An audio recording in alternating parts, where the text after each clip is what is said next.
I suffered from anxiety and depression. I was diagnosed with a general anxiety disorder at the age of 14 or 15.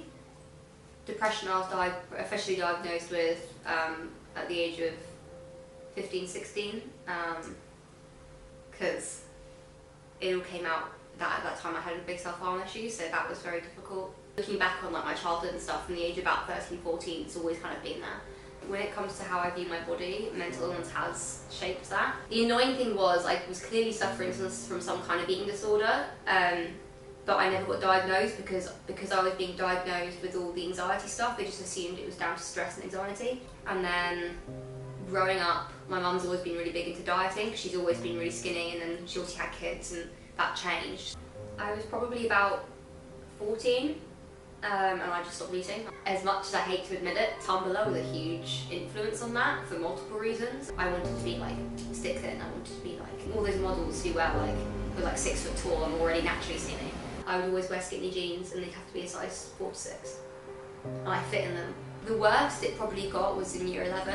At the time, I wasn't in a good place. I was self-harming like every single day. Like it was kind of disgusting how much I was doing it. I didn't eat, and I didn't sleep, and I just remember collapsing, or like I don't know what, I would just remember sitting like this against the lockers in the locker room trying to remember. I had like a German vocabulary test, so I just remember trying to remember it, and then the bell rang and my friend Tash was like, the only thing I remember is like tunnel vision almost, and it was like just on my book.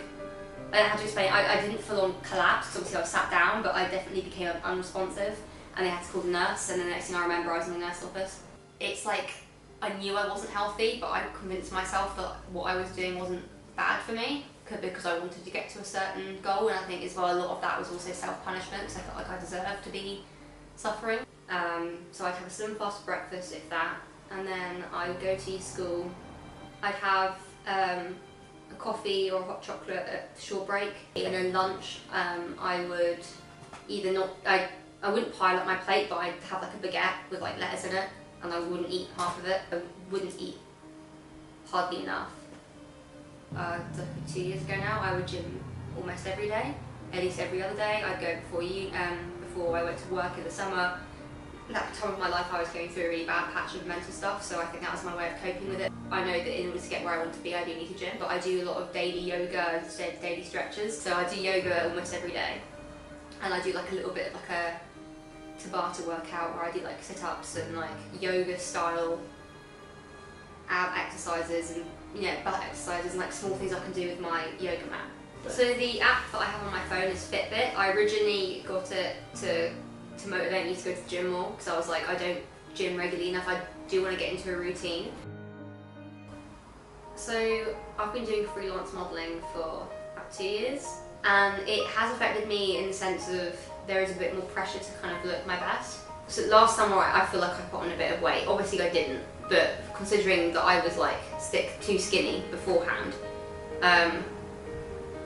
it did affect me in modelling, because obviously the images and they weren't how I imagined I'd look. It was really painful and horrible for me. Doing lingerie modelling for me would be a huge step forward, because it would help my body confidence. I've spoken to a couple other models who don't consider themselves looking their best, but they still do it because it proves, it's body confidence for them. I'd like to think I've got a strong mindset, because I could have killed myself many moons ago, but I didn't. I feel like now, in terms of where I want to be body-wise, I've got more realistic goals and more healthy goals. So I think my motto is now anything in moderation. Pro-honor, if you don't know, it means pro-anorexia. I've been to quite a few of these websites, and how to lose X, Y, Z weight in a week. I feel like if you do want to lose weight and you've got a reason to, it's not unhealthy. Everyone expects you to lose weight instantly, which isn't the case. And a lot of these websites suggest extreme, like starving yourself, eating cotton wool, and all this bullshit that isn't healthy because it gets fast results. If you follow me on Instagram, then you'll see that recently I've been promoting a petition to get things like Tumblr and Instagram and things that glorify self-harm and anorexia. I want that to be like more censored. If you're dealing with issues, get help.